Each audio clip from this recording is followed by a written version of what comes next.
지금 저보고 한국 제품을 베끼라는 거예요? 일본의 자존심은 어디로 갔나요? 여기, 일본의 명문대를 졸업한 마케팅 회사 직원이 있습니다. 고객사로부터 한 통의 전화를 받고 자괴감에 휩싸여 얼굴을 그만 가려버리고 깊은 한숨을 내쉬는데요. 일본에서 가장 큰 마케팅 회사에서 일하는 이 여성이 괴로워하는 이유는 바로 한국 때문이라고 합니다. 대체 무슨 이야기일지 궁금해지는데요. 오늘의 사연 시작합니다. 안녕하세요. 저는 사토 유키입니다. 24살이고 일본의 명문 와세다 대학을 졸업한 지 얼마 되지 않은 신입 마케터예요. 제가 지금 일하고 있는 회사는 일본에서 가장 큰 마케팅 회사 중 하나입니다. 저는 대학 시절부터 꿈꿔왔던 회사에 입사하게 되어 정말 기뻤어요. 입사 첫날 제 책상에 앉았을 때의 그 설렘을 아직도 잊을 수 없네요. 제 아이디어로 일본을 대표하는 브랜드들의 이미지를 만들어갈 수 있다는 생각에 가슴이 뛰었죠. 특히 저희 회사의 주요 고객사 중 하나가 일본의 유명 식품 회사들이라는 걸 알고 정말 신이 났어요. 어릴 적부터 먹어온 과자와 라면 브랜드들의 마케팅을 직접 할 수 있다니 꿈만 같았죠. 하지만 현실은 제 기대와는 많이 달랐어요. 첫 프로젝트 회의에서 팀장님이 던진 말에 저는 충격을 받았습니다. 유키 씨, 한국 제품들을 좀 조사해보세요. 우리도 그런 식으로 가야 하니까. 최대한 한국스러운 것을 만드는 게 고객사의 요구야. 처음에는 제가 잘못 들은 줄 알았어요. 일본의 대표 식품 회사들이 한국 제품을 모방하자고 했다고요? 게다가 클라이언트 중 가장 큰 곳은 아예 어떻게 하면 우리 제품이 한국 제품처럼 보일 수 있을까요? 소비자들이 우리 제품을 한국 제품으로 착각했으면 좋겠는데요 라고 말하기까지 했어요. 저는 이해할 수 없었어요. 불과 몇 년 전만 해도 한국이 일본 제품을 따라하던 때가 있었는데 이제는 상황이 완전히 뒤바뀐 거예요. 일본의 자존심은 어디로 간 걸까요? 특히 니신식품의 의뢰는 저를 더욱 고민에 빠뜨렸어요. 그들은 한국의 인기 라면을 그대로 모방한 제품을 만들고 싶어 했죠. 저는 차라리 일본의 전통적인 맛을 현대적으로 재해석하는 방향으로 이 회사의 마케팅 방향을 수립하고 싶었어요. 하지만 팀장님과 클라이언트들은 모두 한국 스타일을 원했죠. 이미 한국 스타일로 하면 잘 팔리는 것이 검증이 됐고 일본의 맛과 느낌은 소비자가 원하지 않는데 구태여 그렇게 갈 이유가 뭐냐고요. 이런 상황에서 저는 점점 자존심이 상하기 시작했어요. 일본의 풍부한 식문화와 전통을 가지고도 왜 우리는 다른 나라의 것을 그대로 따라하려고 하는 걸까요? 우리만의 독특한 매력을 살리는 방향으로 갈 수는 없을까요? 하지만 신입사원인 저로서는 이런 생각을 직접적으로 표현하기가 어려웠어요. 대신 시장 조사에 더욱 열심히 임하기로 했죠. 어쩌면 이 과정에서 일본 소비자들의 마음을 사로잡을 새로운 아이디어를 찾을 수 있을지도 모른다는 희망을 가지고요. 사실 매일 밤 집에 돌아와 침대에 누우면 복잡한 생각이 밀려왔습니다. 제가 꿈꾸던 마케팅의 모습은 이게 아니었는데 싶어 다른 회사를 알아봐야 하나 싶었어요. 하지만 이것이 현실이고 시장의 요구라면 어떤 회사를 가든 비슷할 것이라는 생각이 들었습니다. 일개 신입사원이 무슨 힘이 있겠어요. 하라면 해야죠. 매일같이 출근하면 한국의 문화와 한국의 히트 상품에 대해 공부를 했습니다. 처음에는 심드렁했어요. 하지만 생각을 고쳤습니다. 어쩌면 이 과정에서 우리가 배울 점도 있고 동시에 우리만의 강점을 찾을 수 있을지도 모르겠다는 생각이 들었거든요. 무너진 자존심을 다잡고 우선 시장 조사를 나갔습니다. 팀장님이 시켰거든요. 팀장님의 지시로 편의점과 슈퍼마켓을 돌아다니며 현재 트렌드를 파악하는 일이었죠. 처음엔 그저 지루한 업무라고 생각했는데 실제로 매장을 돌아다니다 보니 놀라운 사실들을 발견하게 되었어요. 가장 먼저 눈에 띈 건 코리아를 강조하는 제품들이었어요. 편의점에 들어서자마자 코리안 그릴드 불고기, 한국식 순두부찌개 같은 문구들이 눈에 들어왔죠. 이런 제품들이 진열대에 가장 눈에 잘 띄는 곳에 배치되어 있었어요. 더 놀라운 건 이 제품들의 판매량이었죠. 편의점 직원에게 물어보니 이런 한국 스타일 제품들이 날개 돋친 듯이 팔린다고 하더라고요. 일본 전통 음식을 모티브로 한 제품들은 구석에 밀려나 있는 반면 한국 음식을 표방한 제품들은 계속해서 채워지고 있었어요. 실제로 자료를 찾아보니 한국식을 강조한 제품들은 일반적인 제품들의 판매량을 훨씬 웃돌고 있었습니다. 이 제품들의 특징을 자세히 살펴보니 두 가지 공통점이 있었어요. 첫째, 한글을 크게 강조했다는 것. 둘째, 한국의 맛을 전면에 내세웠다는 거죠. 예를 들어 김치찌개 맛 감자칩이나 불고기 맛 김밥 같은 제품들이 인기였어요. 특히 한글 사용에 대해서는 정말 놀랐어요. 일본어보다 한글이 더 크게 쓰여 있는 경우도 많았거든요. 심지어 일부 제품은 한글만 쓰여 있어서 일본 사람들이 읽을 수도 없는데도 불구하고 잘 팔리고 있었어요.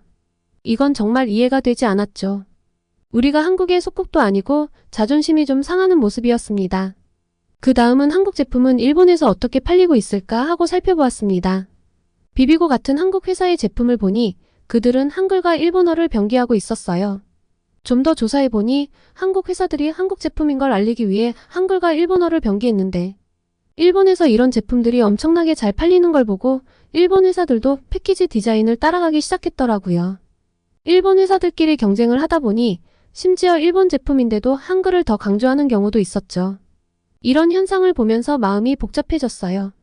우리 일본 제품들이 마치 짝퉁처럼 보이는 것 같아 서글픈 마음 반, 다른 한편으로는 이렇게라도 해야 팔리는 현실이 안타까운 마음 반이었습니다. 편의점뿐만 아니라 슈퍼마켓에서도 상황은 비슷했어요. 과자 코너에 가보니 치즈닭갈비 맛, 김치찌개 맛 감자칩이 진열대를 차지하고 있었어요. 심지어 일본의 전통 과자 코너에서조차 한국식 약과나 한국식 꽈배기를 찾아볼 수 있었죠. 이런 현상을 보면서 일본 시장이 얼마나 빠르게 변하고 있는지 실감했어요. 불과 몇 년 전만 해도 상상도 못했을 일들이 지금 눈앞에서 벌어지고 있는 거예요. 시장 조사를 마치고 사무실로 돌아갈 때마다 많은 생각이 들었어요. 우리가 한국을 따라가야만 하는 걸까? 아니면 이 트렌드를 거스르고 일본의 전통을 고수해야 할까? 그리고 만약 한국식을 따라간다면 어떻게 해야 단순한 모방이 아닌 창의적인 제품을 만들 수 있을까? 이런 고민을 안고 사무실에 도착했을 때 팀장님이 저를 불렀어요. 유키 씨, 시장 조사 결과 보고 준비됐나요? 우리 다음 프로젝트의 중요한 자료가 될 것 같아요. 저는 깊은 한숨을 내쉬며 고개를 끄덕였습니다. 이제 제 앞에 놓인 과제는 이 복잡한 시장 상황을 어떻게 해석하고 어떤 전략을 제안할 것인가 하는 거였죠. 저는 선배님들이 기획해서 데이트를 쳤던 볶음면 시리즈의 후속작 마케팅 방향을 잡아나갔습니다. 볶음면은 한국의 삼양불닭볶음면을 따라한 건데 패키지와 마케팅을 한국과 정말 유사하게 갔었거든요. 그런데 출시되고 얼마 지나지 않아 매출이 예상을 훨씬 뛰어넘었다고 해요. 매출이 목표치의 200%를 달성했다는 보고를 받고 회사 전체가 들썩였던 제품인데요. 그 후속작이라니 부담도 되는 한편 일본의 특색을 살린 제품으로 히트를 쳐보고 싶은 마음도 있었습니다. 하지만 팀장님은 제 어깨를 두드리며 말씀하셨어요. 유키 씨, 괜히 튀는 짓 하지 말라고. 우리는 고객사가 원하는 것을 구현해주면 되는 거야. 고객사에서는 안전하게 히트하는 제품을 원한다고. 내 말이 무슨 말인지 알지? 그러니까 안전하게 한국의 제품들을 베껴오라는 이야기였습니다. 회사에서는 연이어 볶음면 시리즈의 확장을 계획했죠. 치즈 볶음면에 이어 순두부찌개 맛, 김치찌개 맛 등 다양한 한국 음식 맛을 라면으로 재현하는 프로젝트가 시작됐습니다.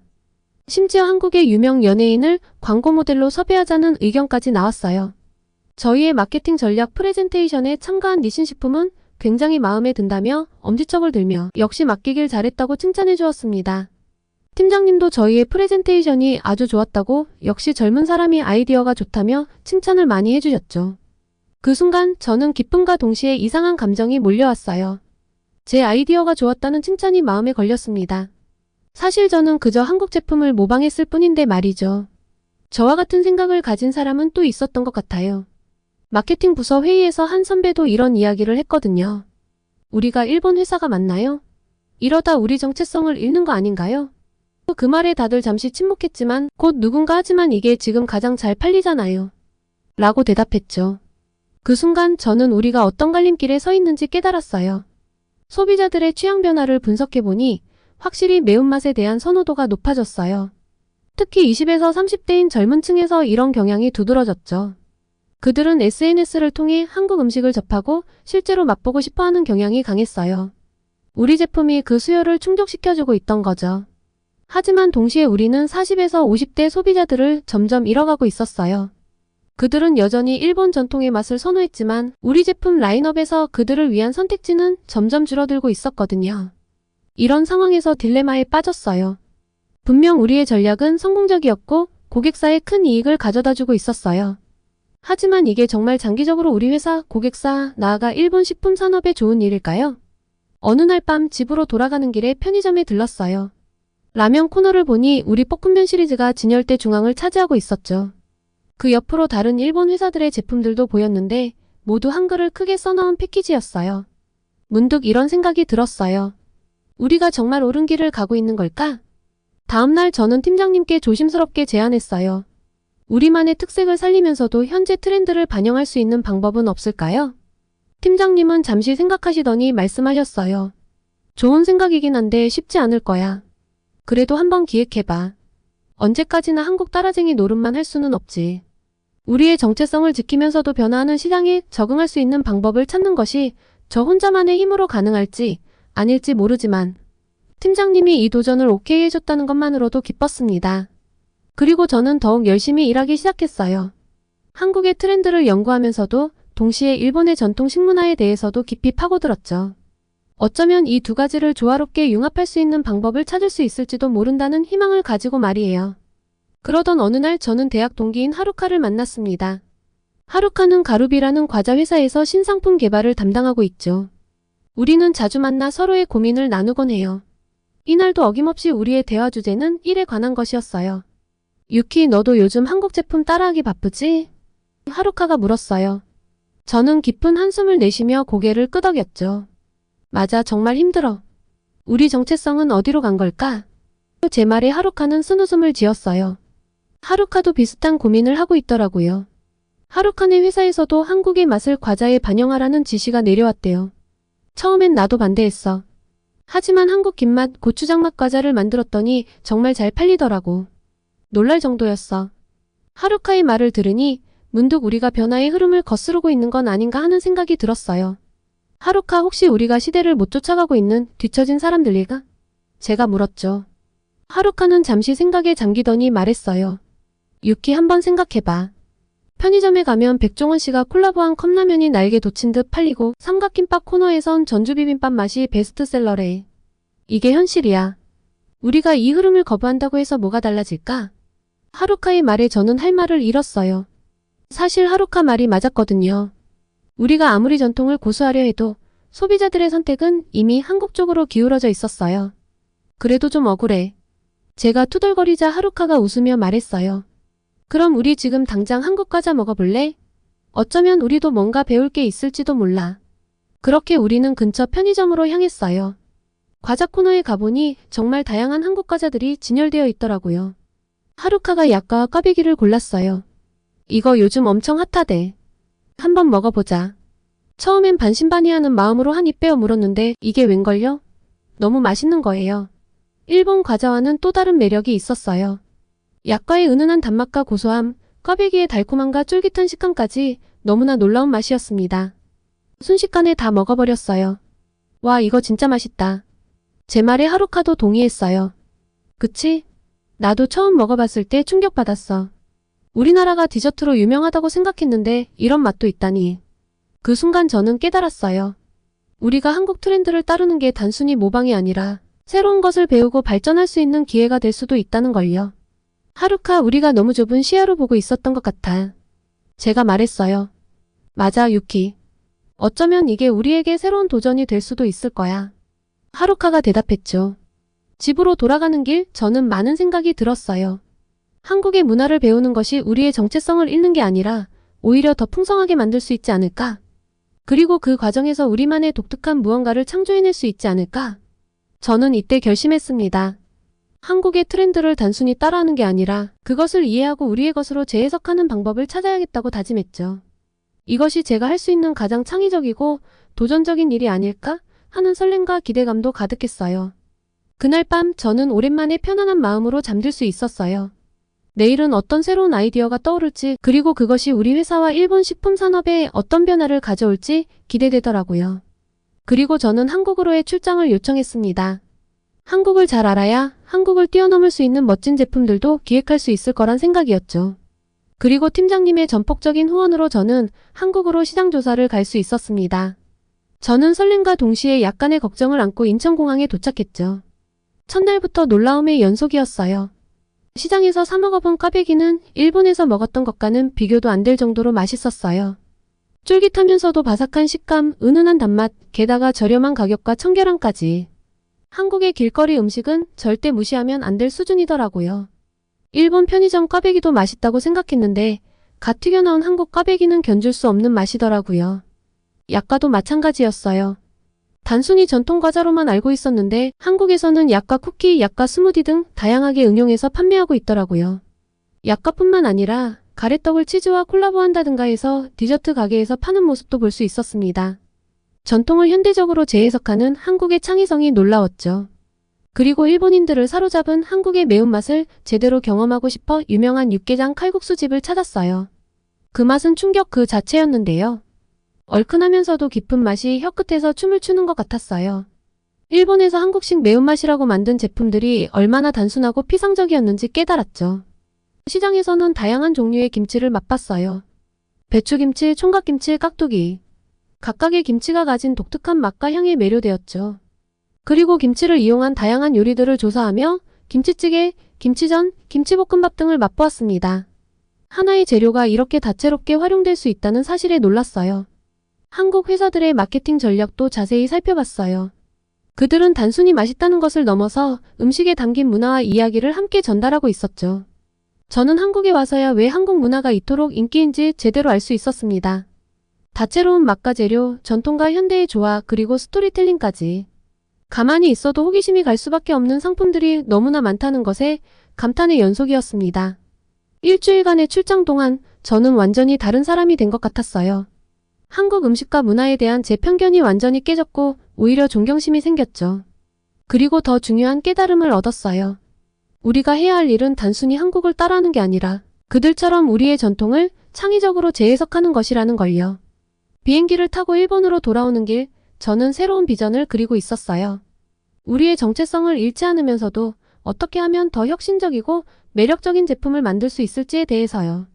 사무실로 돌아온 첫날, 저는 팀장님께 열정적으로 제 아이디어를 설명했어요. 우리도 일본의 전통을 현대에 조화롭게 녹여낼 필요가 있어요.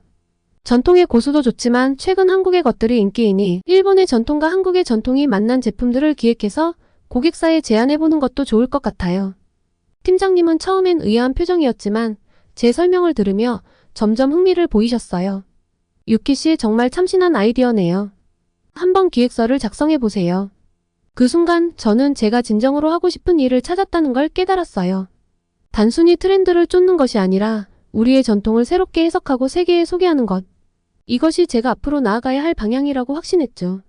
이제 저는 매일 아침 설레는 마음으로 출근을 하고 있습니다. 마케터가 아니라 카피캣만 양산하며 우울해던 지난날은 이제 없어요. 저는 한국 방문에서 얻은 영감과 우리의 전통을 조화롭게 융합하는 새로운 제품과 홍보 전략을 만들어 나가고 있는데요. 물론 쉽지 않은 도전이겠지만 이 과정이 일본 식품 산업의 새로운 미래를 열어갈 수 있다고 믿어요. 한국 문화에 대한 존중, 그리고 우리 전통에 대한 자부심. 이 두 가지를 모두 품은 채 저는 이제 새로운 여정을 시작합니다. 한국 덕분에 저는 진정한 혁신은 다른 이의 것을 모방하는 것이 아니라 자신의 것을 새롭게 바라보는 데서 시작된다는 것을 깨달았어요. 아마도 시장 조사를 위해 빠른 시일 내 한 번 더 한국 출장을 가게 되지 않을까 싶어요. 한국에 또 다녀간 뒤 소식을 전해보도록 하겠습니다. 저의 새로운 도전도 응원 많이 해주세요. 일본은 진짜 망했다니까요. 이렇게 현실을 모르니까 한국에 대해 이상한 소리를 하죠. 여기 하버드 대학교의 큰 강당. 각국의 교수들이 모여 포럼을 진행하고 있습니다. 방금 전까지만 해도 한국을 계속 비난하던 일본의 교수는 미국 교수의 한마디에 그만 다리에 힘이 풀려 주저앉고 마는데요. 대체 무슨 일이 벌어진 걸까요? 두 번째 사연 시작합니다. 안녕하세요. 저는 하버드 대학교 경영학과에서 교수로 재직 중인 제니퍼 리입니다. 제 전공은 국제경영학이며 특히 아시아 국가들의 경제발전 모델과 기업 경영 전략에 대해 깊이 연구해 왔습니다. 한국에서의 교환학생 경험도 있어서 한국 경제와 기업에 대해서는 남다른 애정과 관심을 갖고 있는데요. 교환학생 시절에 한국에서 겪었던 경험들은 제 20대에 큰 영향을 미쳤습니다. 제가 한국에 처음 갔을 때만 해도 한국에 대해 잘 알지 못했고 사실 약간의 선입견도 있었던 게 사실이에요. 한류가 이렇게 발달하지 않았던 때라 낯선 나라에 대한 호기심으로 선택했었거든요.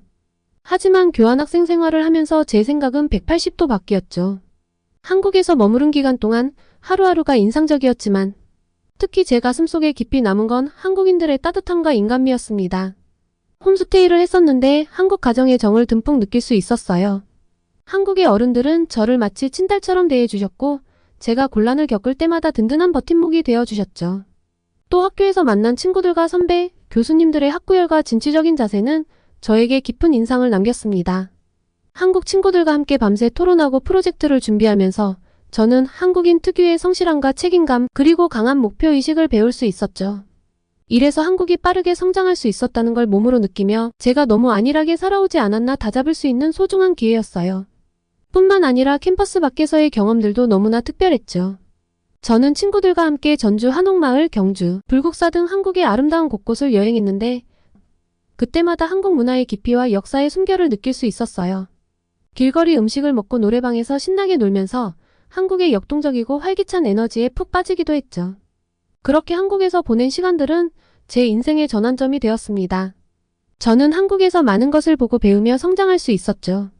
그 과정에서 한국인들의 저력과 잠재력을 깨달았고 자연스레 한국 경제와 기업에 관심을 갖게 되었습니다. 그래서 교환학생을 마치고 미국으로 돌아온 후에도 저는 계속해서 한국 관련 수업을 듣고 연구를 이어갔습니다. 개인적 인연으로 맺어진 한국에 대한 호감이 학문적 관심사로 이어진 셈이죠. 사실 저에게 한국은 단순한 연구 대상이 아닙니다. 교환학생 시절 따뜻하게 저를 품어주었던 제 두 번째 고향이자 존경과 애정의 대상이죠. 그래서 지금 미국에 불고 있는 한류바람이 너무나 기분이 좋습니다. 한국은 엄청난 에너지가 내재된 나라고 언젠가는 다들 이걸 알아줄 날이 있을 거라고 학교에서 강의를 할 때마다 이야기를 했는데 완전 들어맞았잖아요. 요새 강의를 할 때마다 얼마나 기분이 좋은지 몰라요. 그렇게 제 일상은 꽤나 평범하게 흘러가고 있었습니다. 학교에서 강의를 하고 넷플릭스로 한국 드라마를 보고 한식당에 동료들과 함께 가면서요. 잔잔한 일상을 보내던 저에게 꽤 큰 파장을 불러일으킨 사건이 발생했는데요. 그것도 한국과 관련되어서 말이죠. 바로 아시아의 미래 포럼에 참석하게 된 일입니다. 이 포럼에는 아시아 각국에서 저명한 경제학자들과 기업인들이 대거 참여했는데요. 한국, 중국, 일본, 싱가포르 등 아시아를 대표하는 국가들의 현재와 미래를 진단하고 토론하는 자리였습니다. 이번 포럼에서 특히 제 관심을 끈 인물이 있었으니 바로 일본의 저명한 경제학자 사토 히로시 교수였습니다. 그는 최근 일본 경제의 위기에 대해 많은 언론 인터뷰를 하면서 주목을 받고 있는 인물이었죠. 이번 포럼에서는 일본 경제의 위기 극복 방안과 미래 전망이라는 주제로 기조연설을 할 예정이어서 많은 이들의 관심이 쏠려 있었습니다. 그런데 사토 교수는 입을 떼자마자 제 미간을 찌푸리게 하는 말들을 쏟아냈습니다. 사실 저런 교수가 한 나라를 대표해서 왔다는 것은 믿어지지가 않았어요. 사토 교수가 일본 경제의 이야기를 하며 가까운 나라 한국에 대한 언급도 했거든요. 그런데 한국 경제에 대한 인식은 많은 일본인들이 공유하고 있는 편견과 오해를 그대로 반영하고 있었습니다. 한국의 경제 성장을 한강의 기적이라며 마치 우연이나 행운의 산물로 여기고 폄하하는 일본인들이 많은데요. 사토 교수 역시 이런 시각에서 벗어나지 못한 듯 했습니다. 그는 한국 경제의 성장 요인을 분석하기보다는 마치 한국의 성공이 일시적이고 허울 뿐인 것처럼 묘사했어요. 한국 기업들의 글로벌 경쟁력이나 혁신 능력에 대해서는 이런 방구도 없이 오로지 운이 좋아서 성장했을 뿐이라는 식의 주장만 되풀이했죠. 특히 사토 교수는 한국 경제는 마치 성장을 향해 내달리는 자동차와 같지만 그 엔진은 결국 일본에서 나온 부품이라는 비유를 들며 한국 경제를 폄훼했습니다. 마치 한국의 성공은 전적으로 일본 덕분이며 한국인들의 노력은 아무런 의미가 없다는 듯한 태도였죠. 사토 교수의 이런 발언을 듣는 순간 저는 할 말을 잃었습니다. 한국이 IMF 외환위기를 거치며 혹독한 구조조정을 감내했던 과정 그리고 위기를 기회로 만들며 글로벌 기업으로 도약했던 저력은 온데간데 없고 마치 한국 경제는 일본 경제의 하위 개념쯤으로 취급하는 듯한 그의 오만함에 경악을 금치 못했습니다. 물론 한국의 지리적 위치상 일본과 영향을 주고받은 것은 맞습니다. 하지만 그것이 한국의 성공을 일본의 것으로 둔갑시킬 수는 없는 일이죠. 저는 한국에서 직접 목격했던 한국인들의 저력, 그 불굴의 의지와 근성, 그리고 위기를 기회로 만드는 지혜까지 모두 이해하는 사람으로서 사토 교수가 한국 경제를 폄하하는 근거는 너무나 피상적이고 편파적이라는 생각이 들었습니다. 그의 발언을 듣는 내내 저는 한국 교환학생 시절이 떠올랐는데요. 당시 제가 느꼈던 한국인들의 역동성과 잠재력, 그리고 제가 존경했던 한국인 친구들과 스승들의 모습이 오버랩되면서 이대로 좌시할 수 없다는 의지가 불타올랐습니다. 저는 반드시 이 자리에서 한국 경제의 진정한 모습을 보여주리라 다짐했죠. 화가 나서 더 이상 가만히 있을 수가 없었습니다. 한국에서 지냈던 경험, 그리고 꾸준한 연구를 통해 한국 경제의 저력과 잠재력을 누구보다 잘 알고 있는 제게 사토 교수의 주장은 명백한 오류이자 편견으로 느껴졌기 때문입니다. 실소가 터져나오는 걸 꾹 참고 끝까지 듣는 내내 속이 부글부글하더라고요. 그래서 발표 후 질의응답 시간이 되자 저는 주저없이 손을 들었습니다. 사회자의 눈길이 제게 향하자 마이크를 받아들고 입을 열었죠. 사토 교수님 발표 잘 들었습니다. 하지만 한국 경제에 대한 교수님의 견해에는 동의하기 어렵네요. 제가 한국에서 직접 경험하고 연구한 바로는 한국의 경제 성장은 결코 우연의 산물이 아닙니다. 그리고는 IMF 외환위기 당시 한국이 보여준 저력과 위기를 기회로 만든 혁신의 사례들을 하나하나 열거했습니다. 급속도로 성장한 한국 기업들의 저력, 정부의 효과적인 구조조정 정책, 그리고 무엇보다 한국 국민들의 단결력과 희생정신 없이는 불가능했을 일이라고 강조했죠. 나중에 옆자리에 있던 친구가 이야기해줬는데 제가 그렇게 단호하고 강경하게 이야기하는 건 처음 봤다고 하네요. 그런데 정말 이야기를 멈출 수 없었어요. 한국 경제의 성공을 운으로 치부하는 건 한국인들의 피와 땀을 폄훼하는 것이나 다름없습니다. 저는 한국에 머무는 동안 한국인들의 저력을 직접 목격했습니다. 밤낮을 가리지 않고 일하는 직장인들, 새로운 기술 개발에 매진하는 연구원들, 세계 시장 진출을 위해 노력하는 기업가들까지. 이들의 노력이 있었기에 오늘날의 한국이 존재하는 겁니다. 사토 교수는 제 발언에 당황한 기색이었지만 쉽게 물러서지 않았습니다. 오히려 일본 제품과 기술이 한국 산업 발전에 크게 기여했다는 점을 강조하며 한국의 성장이 여전히 일본에 의존적이라는 주장을 펼쳤습니다. 저는 여기에 맞서 한국 산업이 이미 오래전에 일본의 그늘에서 벗어났음을 상기시켰죠. 반도체, 휴대폰, 자동차, 배터리 등 다양한 분야에서 한국 기업들이 세계 정상급 기술력을 자랑하고 있다는 사실, 그리고 이제는 오히려 일본 기업들이 한국의 우수한 인재와 기술을 탐내고 있는 상황임을 조목조목 짚어냈죠. 하지만 마치 벽과 이야기를 하는 기분이었어요. 자기가 듣고 싶은 것만 듣고 보고 싶은 것만 보는 사람 같았죠. 이런 사람이 일본에서 유명한 사람이라 일본이 발전이 안 되는 것 같다는 생각이 강하게 들었어요. 사토 교수는 계속해서 일본 경제의 우수성을 재차 강조하며 한국 경제의 성장이 일본에 빚진 바가 크다는 주장을 거두지 않았습니다. 저도 질 수 없었어요. 사토 교수의 이런 주장이 한국 경제의 실상을 제대로 파악하지 못한 피상적인 시각에서 비롯된 것임을 계속해서 지적하지 않을 수 없었습니다. 사토 교수님, 한국 경제를 논하면서 정작 한국인들의 노력과 희생은 외면하시는 듯합니다. IMF 외환위기 당시 한국이 겪은 고통을 아십니까? 당시 한국은 국가부도 위기에 직면했고 많은 기업들이 도산하고 실직자가 속출했습니다. 하지만 한국은 이 위기를 맞닥뜨려 좌절하지 않았습니다. 오히려 위기를 기회로 만들며 더욱 혁신에 박차를 가했죠.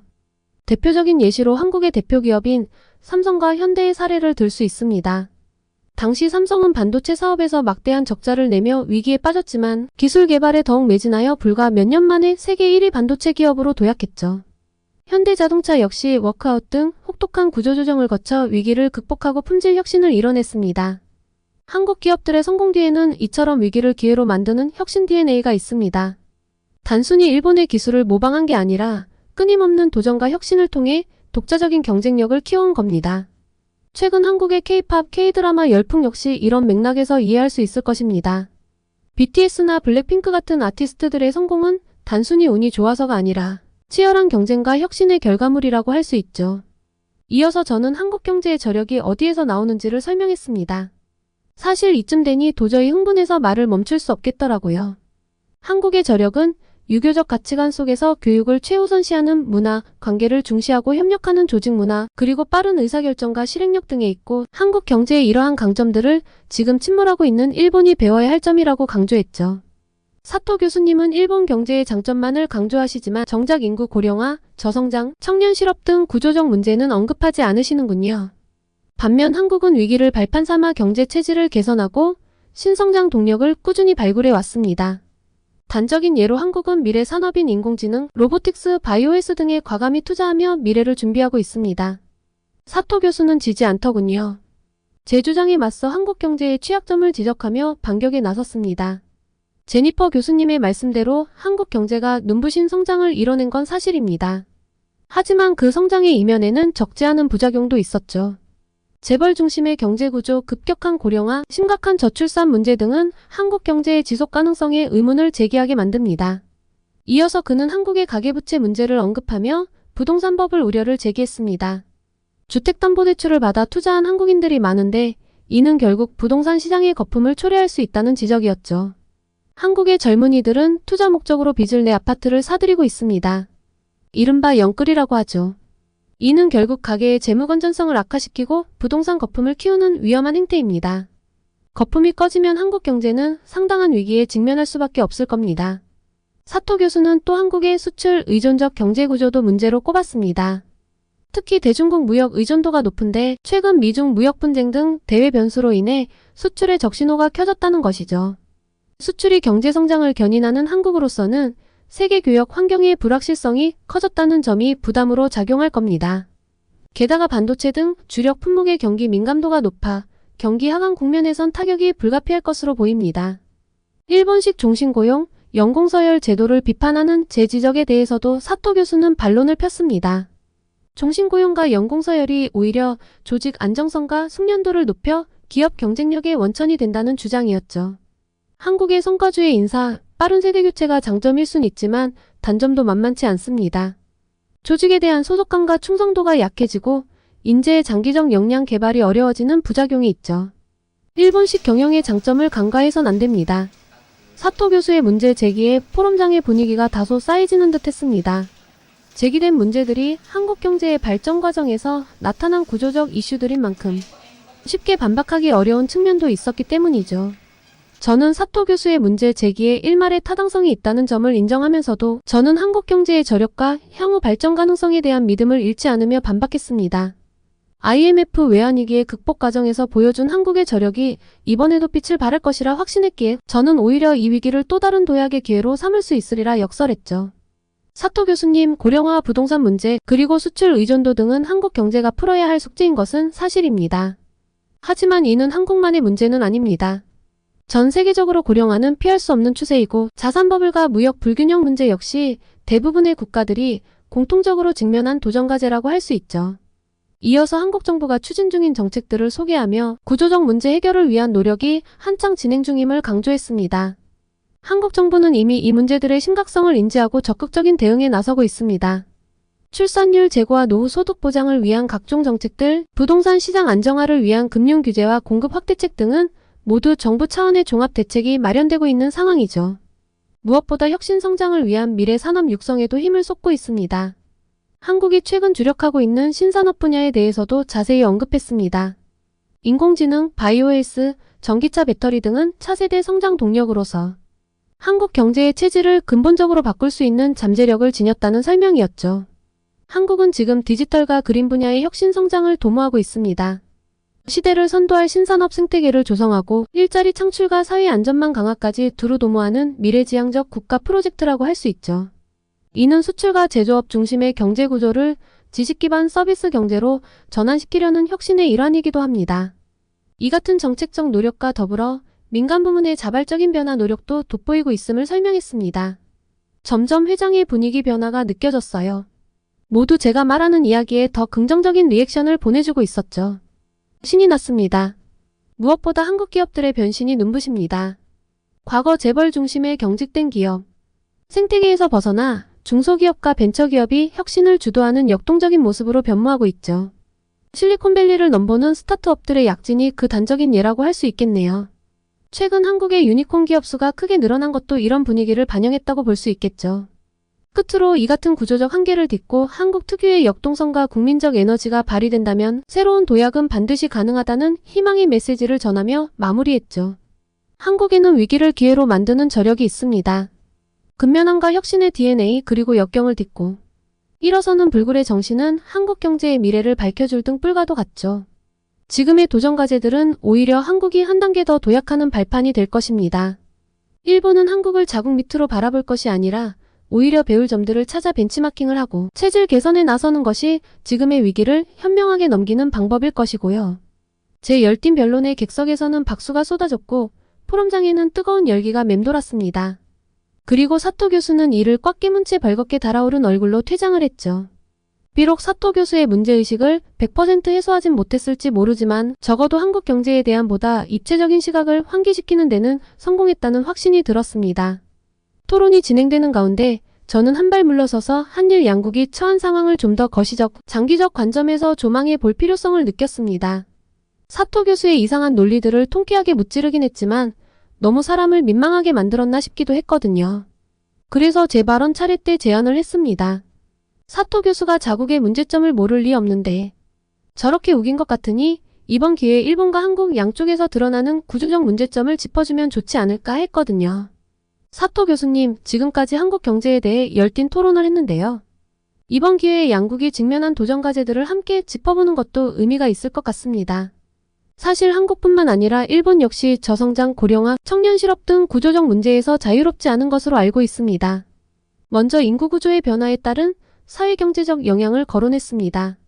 한국의 급속한 고령화 추세를 지적하던 사토 교수에게 일본의 상황도 결코 낙관할 수만은 없음을 상기시키는 취지였죠. 알다시피 일본은 세계에서 가장 빠른 속도로 고령화가 진행 중인 국가입니다. 65세 이상 인구 비중이 28%를 넘어섰고 이에 따른 사회보장비 증가와 생산 가능 인구 감소 등은 이미 심각한 수준이라고 하더군요. 장기 불황에 시달리는 일본 경제로서는 상당한 부담이 아닐 수 없을 것 같은데요. 이 문제에 대한 사토 교수님의 견해가 궁금합니다.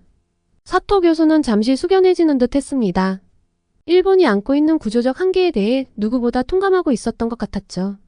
그러면서도 이러한 문제의식을 토대로 미래 비전을 모색하려 노력해 왔다는 의견을 밝혔습니다. 역시 자국의 문제점을 모르는 게 아니었어요. 안쓰러운 마음에 도움을 좀 주고 싶었습니다. 일본이 한국의 장점을 따올 생각을 해야 하는데 왜 적대시하는지 늘 이해가 가지 않았던 것도 있고요. 그래서 저는 한국이 혁신과 도전 정신으로 이 같은 한계 상황을 돌파해 온 사례들을 소개했습니다. 위기를 기회로 만드는 민첩한 대응, 신기술 개발과 신시장, 개척에 적극적으로 나서는 기업가 정신 등은 내외의 찬사를 받아 마땅한 한국만의 경쟁력이라는 거죠. 한국이 글로벌 IT 강국으로 부상한 데에는 90년대 후반 외환위기를 계기로 적극적인 구조개혁에 나선 것이 주요했다고 봅니다. 금융기업 부문의 시스템을 혁신하고 첨단 산업에 투자를 집중한 결과 위기를 오히려 도약의 발판으로 삼을 수 있었죠. 사토 교수님도 잘 아시다시피 반도체, 통신기기, 디스플레이 등 첨단 분야에서 한국 기업들의 약진이 돋보이고 있습니다. 물론 일본에게도 배울 점이 많다는 점을 강조하면서 양국이 서로의 장점을 취하고 약점은 보완하는 협력 방안을 제시했습니다. 기술과 자본, 인력 등 생산 요소의 교류 활성화는 물론 새로운 성장 동력을 함께 발굴하는 미래지향적 파트너십까지 가능하리라는 관측이었죠. 일본의 우수한 제조기술과 장인정신, 그리고 한국의 빠른 의사결정과 실행력이 합쳐진다면 시너지는 상상 이상일 겁니다. 인공지능과 로봇 등 4차 산업혁명 시대의 유망 분야에서 협력한다면 한일 양국은 세계 경제를 선도하는 역할까지 맡을 수 있을 것입니다. 한일 경제의 밝은 미래상을 제시하자 포럼장은 뜨거운 박수갈채에 휩싸였습니다. 더 이상 일방적 우월의식이나 상대에 대한 편견은 보이지 않았고 양국의 동반 성장을 향한 기대감이 모두의 얼굴에 깃든 듯했죠. 제 제안에 사토 교수 역시 공감을 표하며 앞으로도 이 같은 생산적 논의의 장이 계속 마련되길 희망한다는 뜻을 내비쳤습니다. 토론을 통해 서로를 깊이 이해하고 존중하는 태도가 무엇보다 중요함을 절감한 소중한 자리였습니다. 사실 제가 성격이 좀 소심한 편이라 이렇게 나서서 이야기하는 건 참 어색해했는데 모두 절 새롭게 봤다고 난리였죠. 그런데 세상에 제가 생각조차 하지 못한 놀라운 일이 펼쳐졌습니다. 포럼이 끝난 후 제가 사토 히로시 교수와 나눈 설전이 참석자들 사이에서 큰 화제가 되었거든요. 특히 제가 한국 경제의 저력을 설득력 있게 설파한 장면이 포럼의 하이라이트로 회자되었죠. 게다가 포럼장 밖에서도 우리의 논쟁은 뜨거운 관심거리였습니다. 월스트리트 저널에서 제 발언 내용을 일면에 자세히 소개했고 현지 방송에서도 비중 있게 다뤘어요. 무엇보다 온라인상에서의 반응이 폭발적이었습니다. 포럼 관련 영상 조회수가 하루 만에 100만 뷰를 돌파하더니 각종 포털 사이트와 SNS에서도 저에 대한 찬사가 이어졌죠.